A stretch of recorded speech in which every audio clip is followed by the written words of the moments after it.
बिस्मिल्लाहिर्रहमानिर्रहीम। आज की डिजीज़ हमारी है एलर्जी रिनाइटिस। एलर्जी रिनाइटिस क्या होती है, मेजर सिम्टम इसके बारे में जानते हैं। बेसिकली ये नाक की बीमारी है और नाक के अंदर की जो झिल्ली है वो जब सूज जाती है तो ये बीमारी पैदा होती है। इसकी मेजर सिम्टम है स्नीजिंग यानी बहुत ज़्यादा छींकें आती हैं, रनिंग नोज़ यानी कि बहुत ज़्यादा नाक से पानी बहता है, इचिंग नोज़ नाक के अंदर बहुत ज़्यादा खारिश होती है, कफिंग और खांसी के साथ नाक के अंदर छींकें और नाक में खारिश पैदा होती है, असोर एंड स्कार्ची थ्रोट यानी कि गले के अंदर दुखन और खुरचन पैदा हो जाती है। यानी जो भी चीज़ आप खाते हैं तो इस तरह लगता है कि जैसे गले के अंदर स्क्रैचेस यानी खराश पड़ी हुई हैं और वो तकलीफ़ देना शुरू करती हैं और उसके बाद खारिश के बाद जो है कफ यानी खांसी शुरू हो जाती है। डार्क सर्कल अंडर आइज़, आपकी आंखों के नीचे डार्क सर्कल्स आ जाते हैं अगर ये एलर्जी काफ़ी पुरानी हो जाए।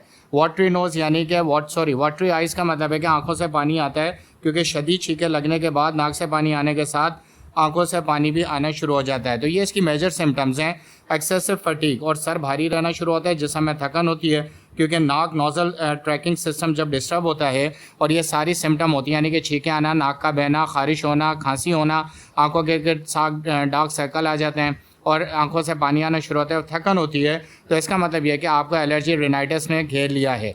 अब ट्रिगर्स यानी मतलब यह है कि अब ये किन चीज़ों से तेज़ हो जाती है। परफ्यूम से ये बीमारी या एलर्जी तेज़ होती है। विंड, बहुत तेज़ हवा में बैठने से, हवा में जाने से बीमारी तेज़ होती है। कोल्ड एटमॉस्फेयर, ठंडी मौसम के अंदर या ठंडी कोई चीज़ खाने के बाद भी ये नाक की एलर्जी और नाक की ये सारी तकलीफ़ें जो कि मेजर सिम्टम में बताई हैं तेज़ हो जाती हैं।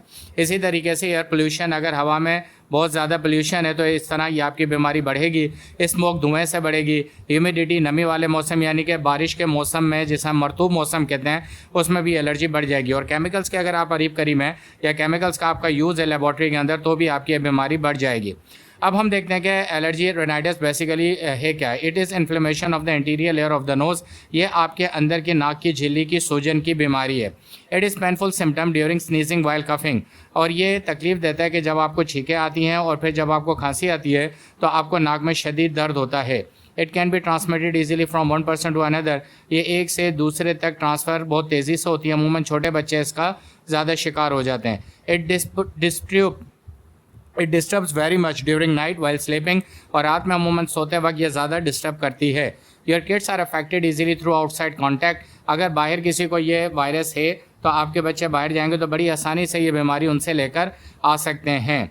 Bathing, having cold air conditions aggravate the allergy, नहाने के बाद ठंडी हवा में और एयर कंडीशन में बैठने के बाद ये एलर्जी बढ़ जाती है, यानी कि नाक की आपकी बीमारी बढ़ जाती है। Running nose all the time is very much painful, और हर वक्त नाक का बहते रहना एक बहुत ही तकलीफ दे अमल है।